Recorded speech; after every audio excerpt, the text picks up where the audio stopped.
Bienvenidos a nuestra clase de algoritmos y programación. En esta sesión vamos a ver el tema de los algoritmos. Para comprender qué es un algoritmo, primero vamos a ver qué es la resolución de problemas utilizando la computadora. Todos los días nos enfrentamos a problemas que debemos resolver de una manera efectiva.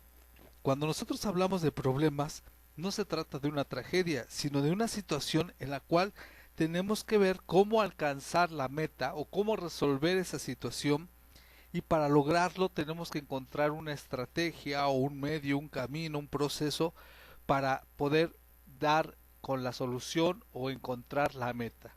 Bien, cada uno de nosotros piensa de forma distinta y aunque todos logramos llevar a cabo la solución de un problema, cada quien tiene su propia manera de resolverlo.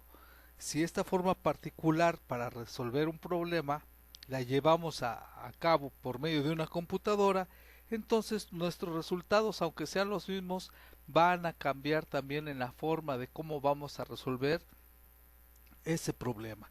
Y de igual manera podremos, de acuerdo a nuestro método que utilicemos utilizando la computadora, podremos ser más eficientes, más productivos y encontrar más rápido o con mejores características una solución a un problema planteado.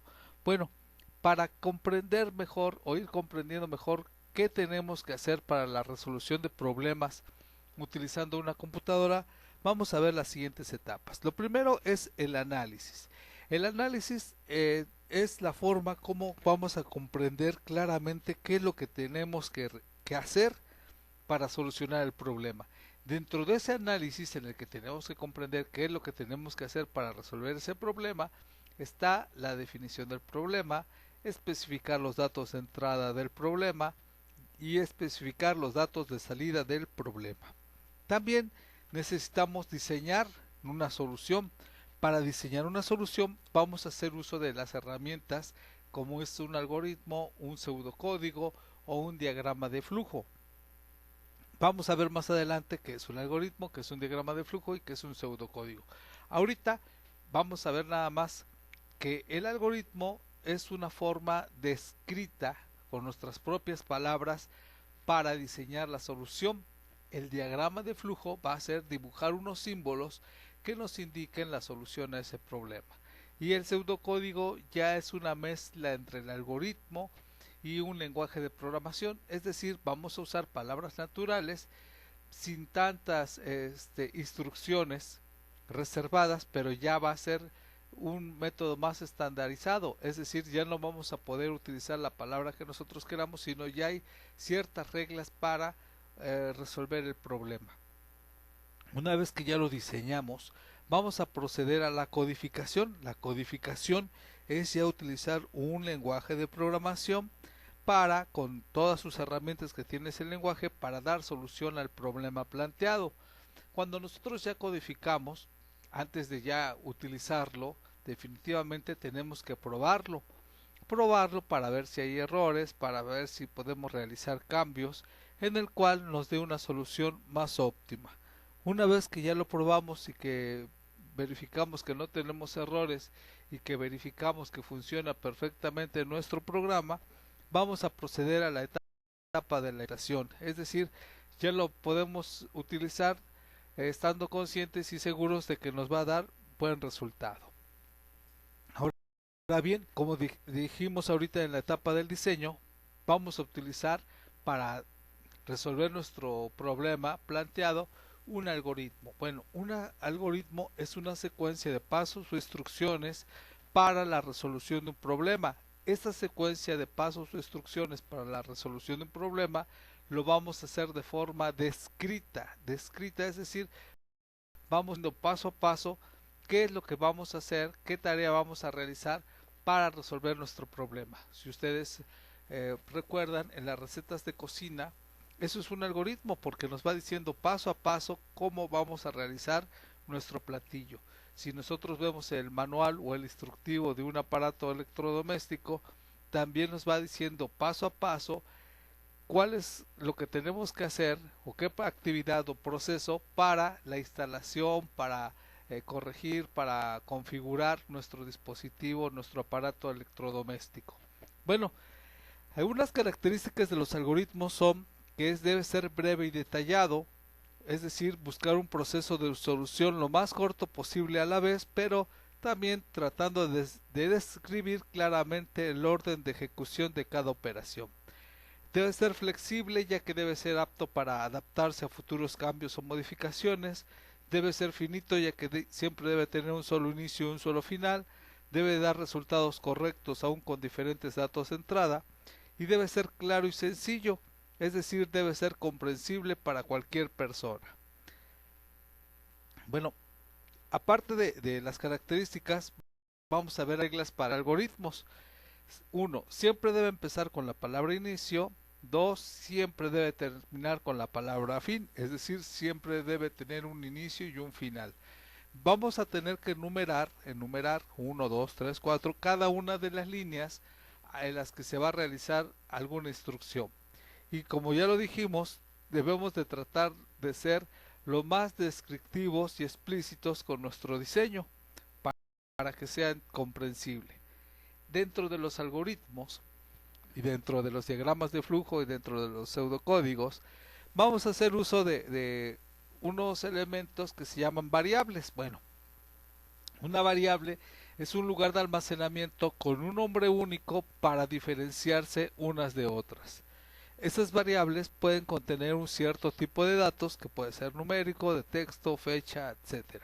El contenido de la variable puede inicializarse con un valor en el código del programa y puede cambiar durante la ejecución de este mismo.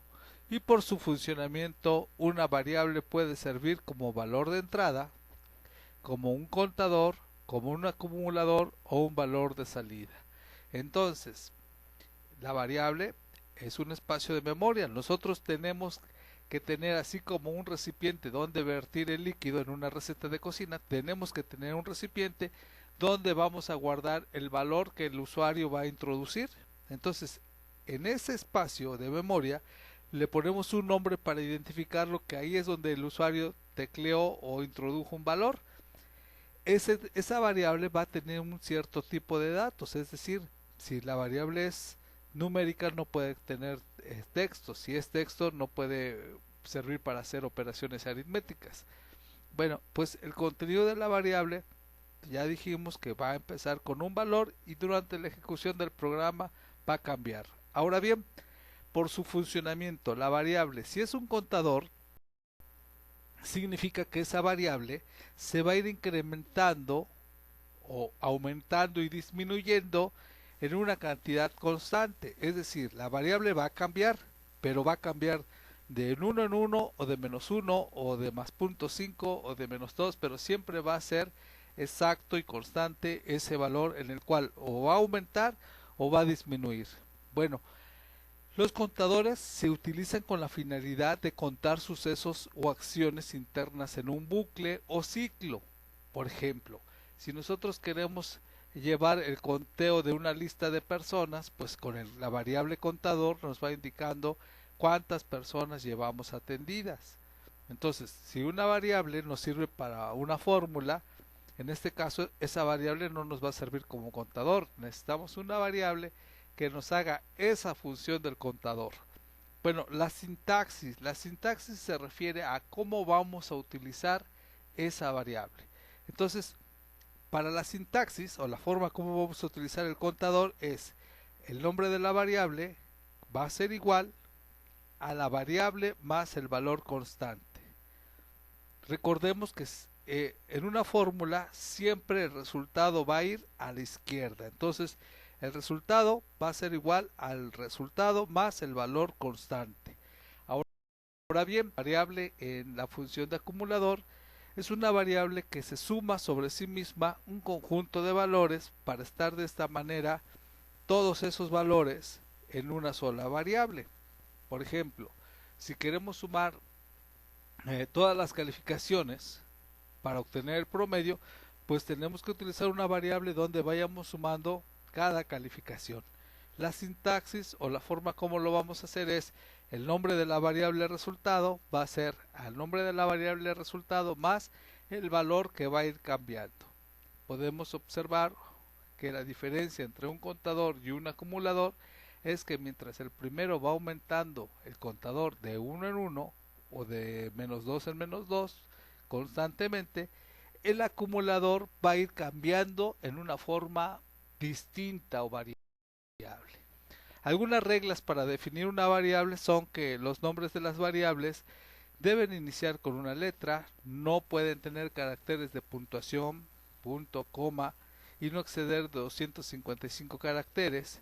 Y como ya lo comentamos, las variables numéricas las iniciamos con 0 y las cadenas o las variables de texto se inicializan con comillas. De manera similar, como estamos ocupando las variables, vamos a ocupar las constantes. Las constantes son igual un espacio de memoria que vamos a identificar con un nombre específico para diferenciarlas unas de otras. Pero, ¿cuál es la diferencia entre las variables y las constantes? Que mientras la variable es un valor que va cambiando, la constante es un valor que no cambia. No va a cambiar durante la ejecución del programa. Por ejemplo, el pi, que es 3.1416, o la gravedad, que es igual a 9.81. Parte de las variables y los operadores, las variables y las constantes, tenemos los operadores. Los operadores son símbolos que se utilizan en el diagrama, en el pseudocódigo y en el código del programa. Esos operadores, esos símbolos que vamos a utilizar, nos van a servir para unir, relacionar números, efectuar operaciones matemáticas entre distintos valores. Bueno, los primeros operadores que tenemos son los operadores aritméticos, en el cual está el acento circunflejo, que es como la punta de una flecha hacia arriba, y se utiliza para elevar un valor a un exponente dado, el asterisco, que se utiliza para multiplicar, la diagonal, que se utiliza para dividir, la cruz, que se utiliza para sumar, y la o el guión, que se utiliza para restar. La diagonal inversa se utiliza en algunos programas o lenguajes de programación para dividir y obtener la parte entera, es decir, el cociente de la división. Y el porcentaje y el mod son instrucciones, o son, una es un operador y el otro es una instrucción, que nos va a servir para que en algunos programas realice una división y nos devuelva el residuo. Aparte de los operadores aritméticos están los operadores de comparación, como es el menor, menor igual, mayor, mayor igual, el igual y el diferente.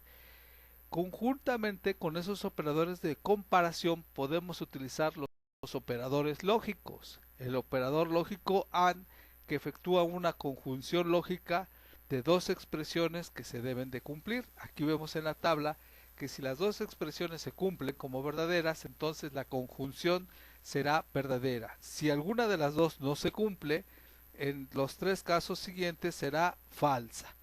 A diferencia del AND, que se tienen que cumplir las dos expresiones de OR.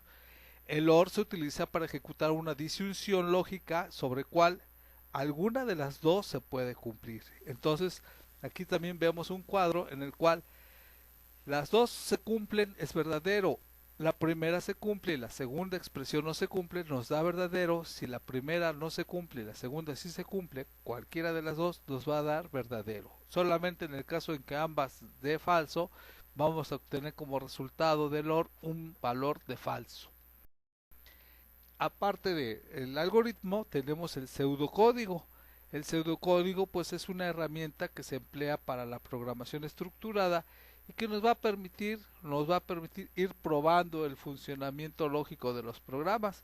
Las palabras son similares al lenguaje natural, como lo haríamos en un algoritmo, lo que nos va a facilitar una traducción, pero ya empieza a utilizar la estructura de un lenguaje de programación, ya que no podemos ocupar cualquier palabra, sino ya son palabras específicas para realizar las actividades. Bueno, a diferencia del algoritmo, aquí ya podemos utilizar palabras más técnicas o aplicadas a lo que sería un lenguaje de programación y ya utilizamos ciertas instrucciones para redactar nuestro pseudocódigo. En este caso, para elaborar los pseudocódigos vamos a utilizar el software de PCI. Por lo tanto, hasta aquí termina esta primera sesión. Nos vemos en la siguiente. Gracias.